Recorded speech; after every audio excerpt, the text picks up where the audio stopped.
Γεια σας, Κολοσσός Rider εδώ. Έχουμε το δεύτερο μέρος στα settings για το Garmin Zumo XT2, το οποίο είναι στην κατοχή μου περίπου ένα χρόνο. Τώρα θα πάμε να δούμε κάποια στο δεύτερο κεφάλαιο. Τώρα πάμε να δούμε το δεύτερο κεφάλαιο. Ανοίγουμε, το οποίο ανοίγει από εδώ πίσω παρατεταμένα το κουμπί. Ευχαριστώ για τα σχόλιά σας στο Part 1, το οποίο ανεβάσαμε προημερών. Θα δούμε μερικά settings. Έχει αρκετά. Θα δούμε τα βασικά, το ξεκίνημα στην ουσία. Και θα μπαίνουμε και πιο βαθιά μετά. Λοιπόν,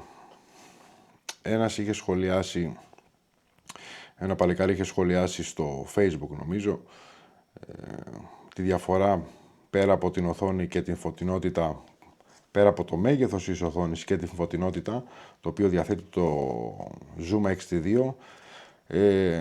Το ένα συν point, το οποίο θα το έλεγα βέβαια, αλλά τον ευχαριστώ κιόλας, είναι το εξής. Παραδείγματος χάρη, είμαστε τώρα χάρτη, οδηγάμε κανονικά, πιάνει βροχή. Όταν πιάσει βροχή, τα νερά που πέφτουν πάνω στην οθόνη, σε αυτό που δεν διαθέτει το Zumo XT1, το οποίο αυτό είναι το XT2, είναι το εξής. Αν πατήσουμε παρατεταμένα το κουμπί που απενεργοποιείται η συσκευή, παρατεταμένα το έχω πατήσει ήδη τώρα, πάμε στην απενεργοποίηση και κλείδωμα οθόνης. Μόλις πατήσουμε το κλείδωμα οθόνης, δεν κάνει απολύτως τίποτα. Οπότε η βροχή που πέφτει πάνω, το λεγόμενο ghost touch, ας το πούμε και έτσι, δεν πατάει στην ουσία μόνο του να βγαίνει και να μπαίνει και να κάνει τα δικά του τρελά λόγω της βροχής. Οπότε στην ουσία αυτό κλειδώνει και δεν κάνει τίποτα. Αν θέλουμε να ξεκλειδώσουμε την ώρα που οδηγάμε, πατάμε μία φορά πίσω πάλι το κουμπάκι, μία φορά και πατάμε ένα χ και δουλεύει κανονικά πάλι. Οπότε είναι η αναβάθμιση, ας το πούμε και έτσι, από το 1 στο 2. Πάμε μία να συνδεθούμε με το κινητό. Για ποιο λόγο? Κάτι που με βοήθησε πάρα πολύ στο εξωτερικό ήταν το εξής. Λοιπόν, πάμε να συνδεθούμε με το κινητό. Ανοίγουμε Bluetooth. Ωραία, συνδεθήκαμε. Πάμε να κάνουμε... Έχει γίνει και το hotspot, συνδέθηκε όλα κομπλέ. Το οποίο ότι έχει το Garmin το Zoom XT2, αλλά παίρνει και μαζί του το κινητό, όλοι το παίρνουν το κινητό μαζί, αλλά χρησιμοποιεί αυτό, από ό,τι κατάλαβα, σαν εφεδρικό. Αν κατάλαβα σωστά αυτό, αν θέλει το παλικάρι να μου σχολιάσει αν κάνω λάθος, αφού θα δει το βίντεο αυτό, ότι το Garmin του βγάζει πιο μακρινή απόσταση από ότι το Google Maps. Λοιπόν, μήπως, δεν ξέρω τι ρυθμίσεις έχεις φτιάξει, φίλε μου, αλλά δες αυτό εδώ πέρα που βλέπεις, είναι υπολογισμός διαδρομής, είναι ταχύτερος χρόνος, ευθεία γραμμή και μικρότερη απόσταση. Δες τα αυτά, παίζουν ρόλο. Σημεία αποφυγής πρέπει να δεις, γιατί μου είπες ότι σε βάζει από εθνικές. Αν θες, απενεργοποιείς τελείως εθνικές οδούς και σε περνάει από επαρχιακούς. Αν θες τα διόδια και τέλη, στην ουσία τα απενεργοποιείς και αυτά και δεν σε ρίχνει ποτέ σε εθνικές οδούς. Μία ασφαλτωμένη δρόμη π.χ. είναι χωματόδρομη. Αυτό το πράγμα, αν το ενεργοποιήσεις, θα σε πετάξει μέσα σε χωματόδρομους, όπως με είχε πετάξει και εμένα στα Μέγαρα και με είχε πετάξει στις 2 τα ξημερώματα Δικάβαλο σε καταβλισμό. Οπότε καταλαβαίνεις τι πατατράκι είχε πάθει η γυναίκα μου, τέλος πάντων. Λοιπόν, αυτό είναι άλλη ιστορία. Αυτό που σου λέω, δες το μία με την πλοήγηση. Πάμε πλοήγηση, υπολογισμός διαδρομής, ταχύτερος χρόνος, ευθεία γραμμή. Μην το βάλεις αυτό το μεσαίο, δήλωψε τα δύο, ή το επάνω ή το τελευταίο. Σημεία αποφυγής, δες τα για αυτά με τα σημεία αποφυγής. Και πάμε προσαρμογές σημεία αποφυγής. Εδώ, εντάξει, εδώ προσαρμόζουμε, είναι κάτι πολύ πιο εξειζητημένο. Κυκλοφορία. Βελτιστοποίηση πορείας κατά αίτημα. Δηλαδή, στην ουσία τι γίνεται αυτό? Μου έχει τύχει και στο εξωτερικό να μου έρχεται κατά αίτημα τα βάζω εγώ, αλήθεια δεν τα βάζω αυτόματα. Οδηγάω και καμιά φορά όταν έχει μποτιλιάρισμα μου κάνει μία ανανέωση τέλος πάντων της πορείας μου και στην ουσία με ρωτάει αν θέλω να την επιλέξω ή όχι. Αν το βάλω αυτόματα θα μου το βγάλει αυτόματα να φύγω από εκεί, κάτι που δεν το κάνω, δεν το θέλω αυτό. Θέλω να το επιλέξω εκείνη την ώρα, αν δέχομαι ή όχι. Οπότε δείτε το και αυτό με την κυκλοφορία. Εάν σας μπερδεύει, ξαναδείτε το βίντεο πάλι από την αρχή. Κάρτες διοδίων, αποφυγή αναχώρα. Εγώ έχω βάλει να ερωτούμε πάντα, η αλήθεια. Δεν θέλω να το απενεργοποιήσω τελείως. Οπότε το έχω βάλει έτσι. Περιβαλλοντικές ζώνες είναι να ερωτούμε πάντα, το έχω βάλει εγώ. Προσομοίωση GPS. Προσομοίωση GPS για εσωτερικό χώρο. Λοιπόν, θα το πατήσω εγώ τώρα αυτό. Στρίψτε αριστερά στην οδό Προφήτη Σε αυτήν Ηλία, προσομοίωση. μετά Ναι, στρίψτε. πάμε. Λοιπόν, θα κάνουμε μία προσομοίωση τώρα στην ουσία πορείας. Πάμε. Προγραμματίζουμε μία πορεία. Πατάμε από εδώ που είμαι και φεύγουμε να πάμε παραδείγματος χάρη για να το κάνουμε και στο live εδώ. Ok. Και από εδώ θέλω να φύγω και να πάω Καλυθιές. Αποθήκευση. Αφάντου τέλος πάντων μου έχει βγάλει τυποποιημένο τη διαδρομή. Αν θέλω εγώ τι κάνω με τα ονομασία. Αλλά το αφήνω ως έχει τώρα. Είναι απόσταση 20 χιλιόμετρα και 29 λεπτά. Εάν πατήσω ρυθμίσεις, επιλογής πορείας που λέει εδώ, μπορώ να κάνω κοινή χρήση. Κοινή χρήση στοιχείων εφαρμογείται, δηλαδή αν το πατήσω αυτό, στέλνω σε GPX αρχείο σε έναν φύλλο για να μπορεί να το αποθηκεύσει ή στην κάρτα μνήμης, όπως θέλω εγώ. Λοιπόν, διαγραφή, βελτιστοποίηση σειράς με τα ονομασία. Είναι αυτό που σας είπα πριν. Αντιγραφή πάλι και προβολή στροφών. Είναι αυτό στην ουσία από πού πάμε και τι. Λοιπόν, πίσω. Πάμε τώρα μετάβαση. Πάμε στη μετάβαση. Προφήτης Ηλίας. Πλησιέστερο σημείο. Λοιπόν, πάμε από εδώ. Πάμε από το πράσινο έναρξη. Οκ. Γίνεται υπολογισμός πορείας. Έχει γίνει ο υπολογισμός πορείας. Θα σας πω ένα σημείο που το πρόσεξα και μου έκανε τη ζωή μου πολύ πιο εύκολη και από τότε στο έχω υιοθετήσει. Πριν πάω σε αυτό, εδώ τώρα, έχουν ανοίξει και άλλα καρτελάκια τα οποία δεν υπήρχαν. Στρίψτε δεξιά στην οδό δεν θα μας Προφήτη αφήσει. Ηλία, μετά παραμείνετε δεξιά. Πάμε, ηχείο. Λοιπόν, εκφώνηση. Το απενεργοποιώ τώρα, παιδιά, την εκφώνηση, γιατί δεν θα μας αφήσει. Λοιπόν, οδηγάμε τώρα κανονικά. Εδώ μας έχουν ανοίξει καινούργια καρτελάκια, τα οποία είναι μόνο όταν είμαστε στον δρόμο και έχουμε βάλει πορεία.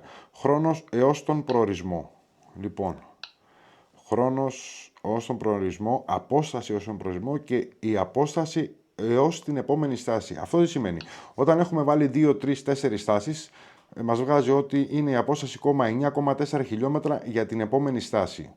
Άφιξη είναι ο χρόνος πόσο θέλουμε ακόμα βάσει κριτηρίων της κυκλοφορίας του δρόμου και αυτό στην ουσία μετράει το οδήγημά μας, πόσο οδηγάμε και σου βγάζει και το χρόνο.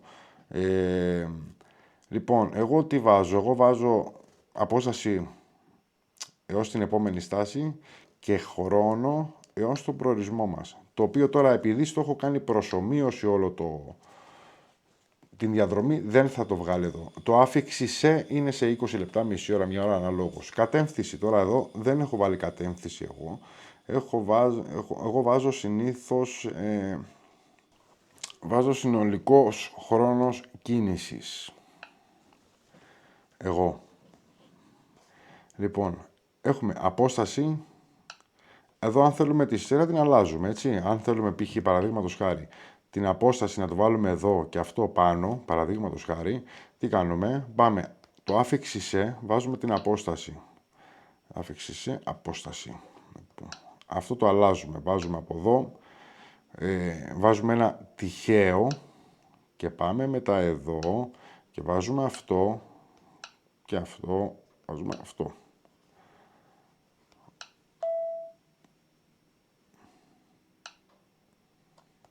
Λοιπόν, Και κάνουμε την αλλαγή. Απόσταση μέχρι το τέρμα δηλαδή είναι 19 χιλιόμετρα και για την επόμενη στάση είναι 8,2 χιλιόμετρα.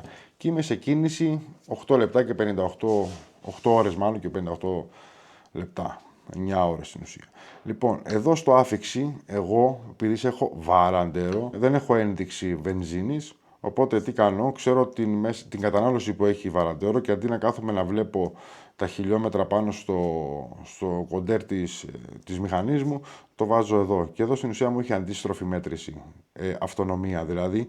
Του έχω βάλει 260 χιλιόμετρα αυτονομία εγώ μέσο όρο για την Ελλάδα και 460 χιλιόμετρα μέσο όρο στο εξωτερικό.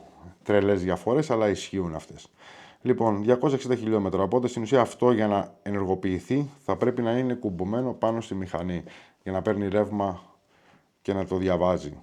Και από εκεί και πέρα του έχω βάλει στα 50 χιλιόμετρα να μου χτυπάει, να μου κοκκινίζει η οθόνη και να μου έρχεται μήνυμα ότι πρέπει να κάνω ανεφοδιασμό. Φεύγει αυτό το κομμάτι. Λοιπόν,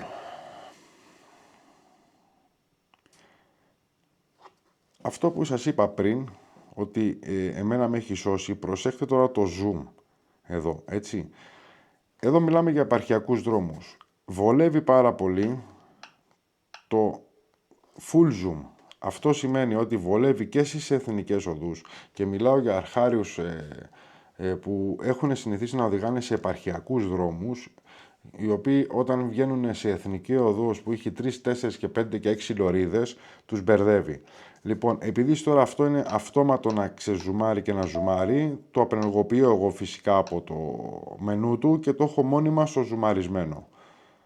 Αυτό τι γίνεται, όταν φτάσει σε μια εθνική οδό και σου λέει ότι τα επόμενα 350 μέτρα πρέπει να στύψεις δεξιά, εδώ σου βγαίνει σε 3D φωτογραφία ότι πρέπει να ακολουθήσεις αυτόν τον δρόμο με την πινακίδα από πάνω. Δεν γνωρίζω να το κάνουν άλλα, προφανώς θα το κάνουν. Επί των πλήστων αυτό είναι ένα βοήθημα. Αν θες το έχεις, αν δεν θες το πατασχεί. Έρωτησε ένα παιδί πόσο κοστίζει. Λοιπόν, γύρω στα 6 εκατοστάρικα κοστίζει και 5 εκατοστάρικα, δηλαδή 5,99 και 4,99 το Zumo XT1. Δεν επέλεξα το XT1, επέλεξα το XT2, γιατί προφανώς ήταν πιο αναβαθμισμένο από το 1, οπότε έδωσα και τα 100 ευρώ διαφορά παραπάνω. Λοιπόν, αυτό που θέλω να σας επισημάνω είναι το εξής, ότι ενεργοποιημένο το GPS στην μηχανή, πάτησα απότομα φρένο, πήρε προφανώς μία κρούση απότομη στο φρενάρισμα, δηλαδή πήρε μία κλίση θα το έλεγα εγώ η μηχανή, στο παραπέντε να αποφύγω ένα τρακάρισμα και αυτό έχει ως αποτέλεσμα στην οθόνη να έρθει ένα μήνυμα, πες ότι εγώ έπεφτα ή με χτυπούσε κάποιος και με παρατούσε ή έπεφτα μόνος μου σε μια στροφή και φεύγε μηχανή στα βουνά από κάτω ή σε γκρεμό και εγώ έπεφτα σε χαντάκι, ας το πούμε και έτσι. Λοιπόν, και ήμουν ολομόναχος, οπότε αν έπεφτα ανέστητος και δεν είχα επαφή με τον κόσμο για οποιοδήποτε λόγο, το Garmin σε 20 δευτερόλεπτα έχει στείλει ήδη μήνυμα ότι είμαι σε έκτακτη ανάγκη και στέλνει απευθείας μονίμως σήμα στα κινητά που έχω ήδη επιλέξει για να με βρούνε, ας το πούμε και έτσι. Λοιπόν, αυτό για μένα είναι πάρα πολύ σοβαρό πράγμα και με κάνει και νιώθω καμιά φορά και πιο safe, ότι ξέρει ο δικός μου άνθρωπος, τέλος πάντων η δικιά μου ανθρώπη, η οικογένειά μου, που βρίσκομαι, εάν μη κακό γίνεται ένα ατύχημα. Γιατί ξέρω ότι και να μην μπορώ να στείλω μήνυμα και να μην έχω σήμα και οτιδήποτε, το GPS μου θα στείλει έκτακτη ανάγκη με το στίγμα μου που βρίσκομαι. Οπότε ένα point από μένα το έχει πάρει αυτό, αν και δεν το γνώριζα ότι είχε τέτοιο. Δεν ξέρω αν έχουν τα άλλα παιδιά. Τα άλλα GPS, εγώ σας μιλάω βάσει αυτού.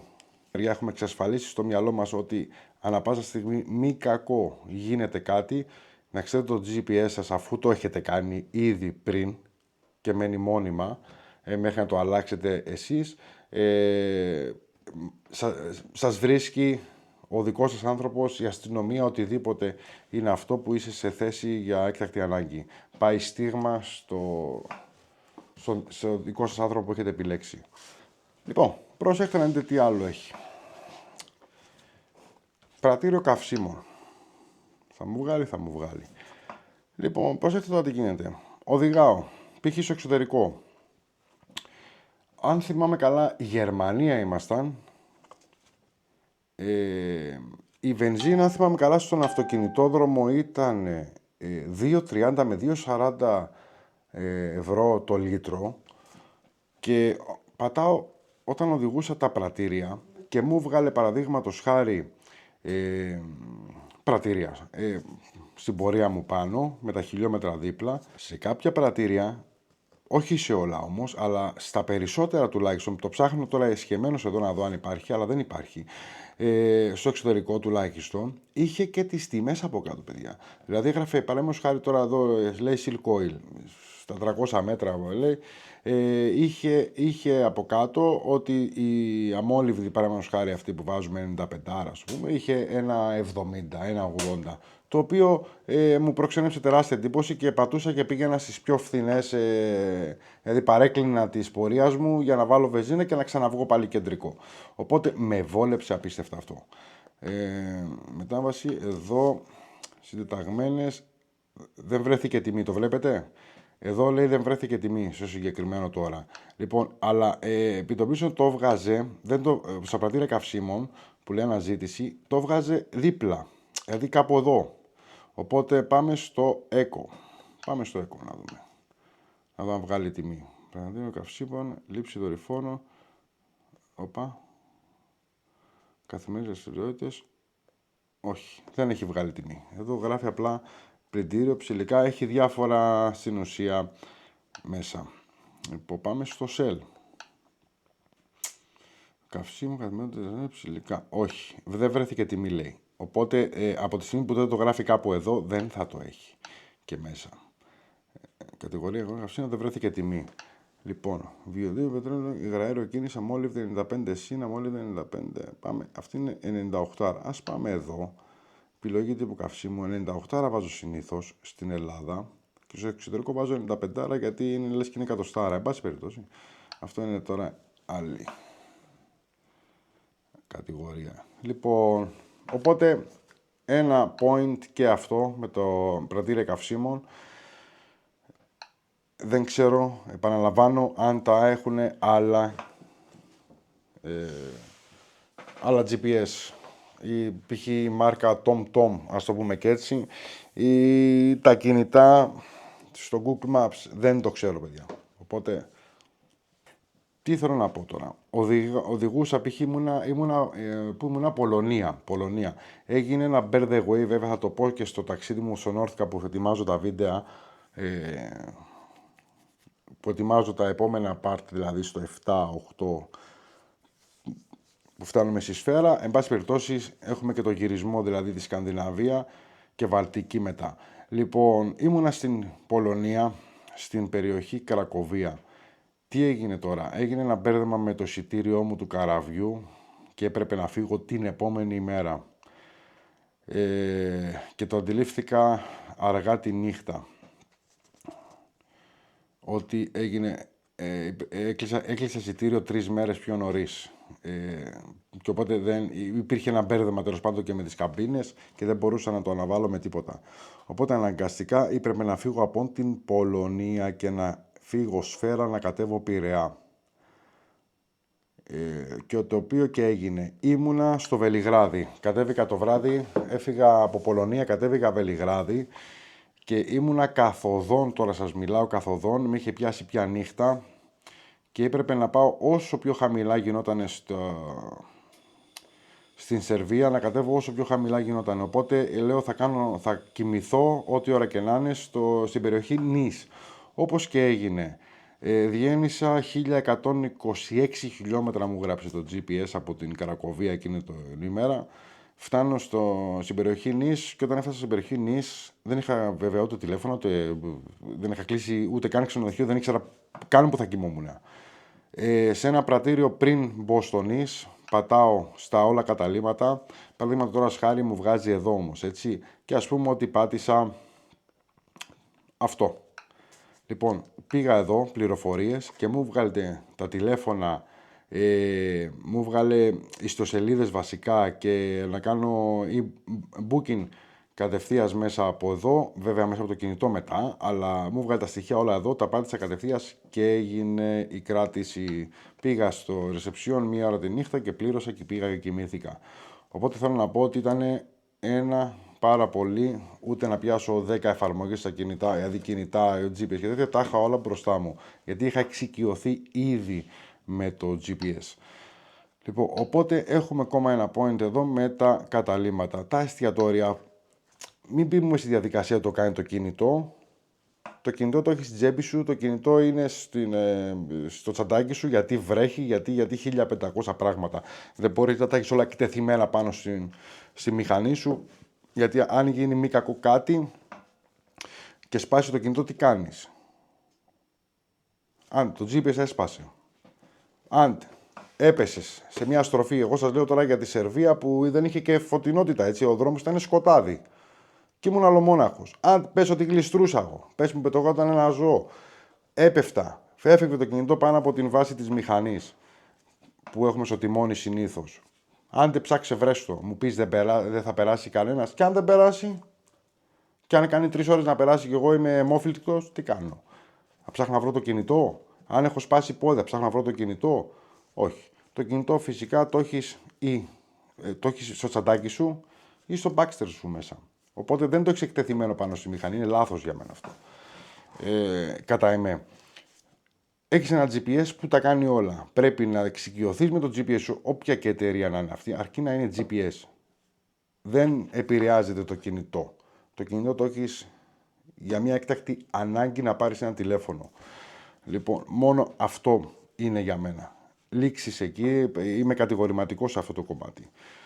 Οπότε, αν μπούμε στη διαδικασία, μα δεν έχουμε τη δυνατότητα να πάρουμε 600 ευρώ GPS, δεν είπα πάρτε αυτό το συγκεκριμένο, προφανώς και τα πιο οικονομικά θα κάνουν, πιστεύω, μια αντίστοιχη δουλειά. Δεν ξέρω, δεν κάνω αυτή τη στιγμή παρουσίαση το Garmin, κάνω παρουσίαση αυτό που έχει το Garmin μέσα. Και στην ουσία δεν κάνω review, γιατί μου το χορηγήσανε, είναι δικό μου. Οπότε, θέλω να πω ότι αν εσύ δεν έχεις την οικονομική άνεση να πάρεις αυτό το συγκεκριμένο μοντέλο γιατί κάνει 600 ευρώ, τσέκαρε τα κριτήρια που έχει μέσα, αν το κάνει και κάποιο άλλο μοντέλο με πιο λίγα χρήματα, κάποια βασικά πράγματα που θα σε προστατεύσουν και θα σε κρατήσουν ασφαλής στην διαδρομή σου και δεν σου μιλάω να πας από εδώ μέχρι την καφετέρια που σε ξέρει όλος ο κόσμος, παραδείγματος χάρη 100-200 άτομα στην περιοχή σου. Εγώ σου μιλάω για ένα ταξίδι σοβαρό εκτός Ελλάδας. Στην Ελλάδα μιλάμε όλοι ελληνικά. Οπότε, αν πας στο εξωτερικό, οι περισσότεροι δεν μιλούν αγγλικά. Και εγώ δεν έχω καλή γνώση των αγγλικών. Συνεννοούμε κουτσά στραβά, αλλά αν πέσουμε σε κάποιον άλλο αντίστοιχο με μένα, δεν θα βγάλουμε άκρη. Έχεις το GPS σου, έχεις τα καταλήμματα, έχεις στάσεις, έχεις το GPS σου. Δεν ασχολείσαι καθόλου με το κινητό, το έχεις μπαρκαρισμένο μέσα, ούτε κάνει επεκτάσεις, ούτε Google Play, ούτε τίποτα. Έχεις ένα GPS αδιάβροχο 100%, τα λεφτά του τα αξίζει στο κάθε του ευρώ, κατά εμέ, έχει τις προστασίες που θέλεις να έχει, δηλαδή όπως είπαμε, σε περίπτωση έκτακτης ανάγκη ατυχήματος βασικά, να σε βρούνε κατευθείας, γιατί φεύγει στίγμα και το στίγμα το στέλνει ο άνθρωπός σου στην αστυνομία ή οπουδήποτε ή κοινή της υπηρεσίας για να σε βρούνε, γιατί δεν απαντάς στα τηλέφωνα για κάποιο λόγο ή το τηλέφωνο σου έχει σπάσει και επί της ουσίας είναι απενεργοποιημένο, αρχίζει και ανησυχεί ο άνθρωπός σου γιατί δεν ενεργοποιείται και έχει φάει μια κλίση ήδη από το GPS ότι εσύ είσαι σε έκτακτη ανάγκη και βλέπει ότι δεν είναι ενεργοποιημένο το κινητό σου ή δεν το σηκώνεις για τους 1500 λόγους, καλεί την αστυνομία με αυτό το στίγμα που του έχει έρθει ή του έχει έρθει στο κινητό του και σε ψάχνουν και σε βρίσκουν. Πάει αυτό το κομμάτι. Φεύγουμε από εδώ. Έχουμε βγάλει άκρη με τα βενζινάδικα. Έχουμε βγάλει άκρη με τα καταλήμματα, δηλαδή ξενοδοχεία είτε κάμπινγκ είναι αυτά, που τα γουστάρω πολύ, είναι αλήθεια το κάμπινγκ. είτε κάμπινγκ είτε μοτέλ, ό,τι θέλουμε, τα βρίσκουμε όλα κατευθείαν. Δεν πιάνουμε κινητό. Το κινητό το πιάνουμε μόνο για να πάρουμε ένα τηλέφωνο και να κάνουμε μια κλήση. Δεν απενεργοποιώ το τηλέφωνο σαν εξεσουάρ στη μοτοσυκλέτα προς Θεού, αλλά δεν είναι η δουλειά του αυτή που κάνει αυτό. Κατά εμέ. Για τους εξής λόγους, ότι και προανέφερα για λόγω ατυχήματος έσπασε το κινητό, έφυγε το κινητό, χάσαμε, μας το κλέψαν. Τι κάνουμε μετά? Αν δεν σου κλέψαν το GPS, για να σου κλέψουν το GPS από εκεί που είναι πάνω στη μηχανή, πρέπει να ξυλώσουν τη μισή μηχανή για να σου τα τραβήξουν όλα, τα σπάσουν όλα. Οπότε δεν νομίζω. Γιατί είσαι μπροστά στα μάτια σου. Εν πάση περιπτώσει, είναι μια άλλη ιστορία αυτό. Προσέξτε τώρα τι άλλο έχει. Λοιπόν, αυτό που θα σας δείξω τώρα έχει να κάνει με τον καιρό. Το οποίο η συγκεκριμένη εφαρμογή στο GPS εμένα ήταν κατά 95% μέσα. Δεν σας λέω 100%, θα βάλω και 5% έξω. Λοιπόν, 95% για μένα ήταν μέσα, ό,τι έχει σχέση με αυτό που θα σας αναφέρω τώρα με τον καιρό. Λοιπόν, καταγραφή δεδομένα ταξιδιού, καιρός, πάμε. Τρέχουσα θέση. Λοιπόν, βλέπετε ό,τι γίνεται. Η θερμοκρασία, στην τρέχουσα θέση που είμαι τώρα εδώ, είναι παραδείγματος χάρη στις 10, στις 11, στις 12, 13 βαθμούς και τέτοια. Ωραία, πες ότι είσαι σε μια περιοχή που θες να δεις αν βρέχει. Πατάς προβολή ραντάρ. Λοιπόν, στην προβολή ραντάρ, μέχρι στιγμής είναι πεντακάθαρος ο ουρανός. Εντάξει. Ωραία. Λοιπόν, αυτό εδώ που βλέπετε τώρα, αφού το ζουμάρω και μπω, προσπαθώ να δω και πού είναι η καταιγίδα. Πατάω στο play, αφού το βρει, γιατί όσο ζουμάρεις κάνει, αλλά είμαι σε κλειστό χώρο τώρα. Βλέπετε, έχω πατήσει το play και μου βγάζει στην ουσία 45 λεπτή πρόγνωση. Εγώ θέλω τώρα να πάω από έναν δρόμο, ότι θέλω να αποφύγω τις καταιγίδες στην ουσία. Τώρα εδώ μιλάμε για τις μουρλής όλη η χώρα. Αλλά εν πάση περιπτώσει θέλω να αποφύγω την καταιγίδα. Όπως μου έγινε από Ουγγαρία για Σερβία μου έγινε αυτό. Είχα βάλει το ραντάρ και απέφυγα μια καταιγίδα που έγινε χαλασμός εκείνη την μέρα. Όταν λέω απέφυγα, τι έκανα, πήγαμε να διασταυρωθούμε με την καταιγίδα, εγώ και η καταιγίδα. Οπότε σταμάτησα κατά μισή ώρα σε ένα βενζινάδικο, είδα από το ραντάρ εδώ ότι έφευγε η καταιγίδα κάτω και μόλις είδα ότι έφυγε από τον δρόμο μου που με διέφερε, έφυγα και εγώ με τη μηχανή και ήρθα στεγνός. Λοιπόν, οπότε είναι ένα τεράστιο αβαντάζ. Είναι ένα τεράστιο αβαντάζ αυτό, το οποίο οδηγάς και σου δείχνει live τον καιρό. Δεν έχεις πρόβλημα. Οδηγάω εδώ από τη μία οθόνη και από την άλλη γίνεται ενημέρωση, λέει τώρα εδώ, για τον καιρό. Οπότε είσαι καλυμμένος και σε αυτό. Εάν πατήσεις μία φορά την οθόνη, βασικά γι' αυτό βλέπει και πατάω εδώ μία φορά, μεγαλώνει όλη η οθόνη για να δούμε πού βρισκόμαστε. Και εξυπακούεται ότι δείχνει χιόνια, βροχόπτωση και δικλίμακες, όλα αυτά που θέλουμε να δούμε. Οπότε φεύγει και αυτό το κομμάτι. Λοιπόν, θεωρητικά έχουμε τελειώσει για σήμερα αυτά τα κομμάτια που θέλαμε να δείξουμε. Για ποιο λόγο είναι τα 600 ευρώ, έχει κι άλλα πολλά πράγματα ακόμα, θα τα ερευνήσουμε και τα υπόλοιπα στα επόμενα βίντεο, οπότε το πάμε λαού για να μην γίνει το βίντεο 10 ώρες. Έχουμε καταλάβει στην ουσία, κάνουμε μια ανακεφαλαίωση, έχουμε καταλάβει πρώτον πώς βάλαμε τον χάρτη με τη διαδρομή, η αυτονομία που έχω βάλει εγώ, εσύ μπορεί να βάλεις οτιδήποτε άλλο θέλεις, δεν είναι αυτό, πατάς το κουμπάκι πάνω και διαλέγεις ό,τι θες να βάλεις μέσα από εδώ. Λοιπόν, φεύγει και αυτό, εδώ είναι η ταχύτητα που τρέχω και την ώρα που αυτό στην ουσία με αυτό πρέπει να κινείσαι και όχι με τη μηχανή σε ξένες χώρες που τα όρια ταχύτητας είναι ότι γράφει. Ό,τι σου λέει εδώ θα πηγαίνεις. Ό,τι σου λέει η μηχανή σου. Αν η μηχανή λέει 80, εδώ πέρα μπορεί να λέει 70. Οπότε εσύ πας με τα όρια ταχύτητας του GPS σου και όχι με τις μηχανές. Εδώ είναι προτιμήσεις, οθόνες, φωτεινότητα, χρώματα, αυτόματα, διάφορα κομμάτια, θα τα δούμε και αυτά ένα-ένα, ασυρματικά μέρα, θα τα δούμε όλα αυτά ένα-ένα. Οπότε για να μην τα μπουρδουκλώνουμε και να υπάρχει μια ροή στα βίντεο, το πάμε λαού σιγά σιγά, για να μπορεί και ο καθένας που θέλει να το αγοράσει ή το έχει και του έχει βγάλει την ψυχή μέχρι να το μάθει και δεν το έχει μάθει, το πάμε λάω για να μπορεί να βλέπει τα βίντεο μέχρι να το συνηθίσει. Λοιπόν, από μένα να έχετε ένα καλό βράδυ, γιατί είναι βράδυ, να έχετε ένα καλό βράδυ, τα λέμε στο επόμενο βίντεο. Ευχαριστώ.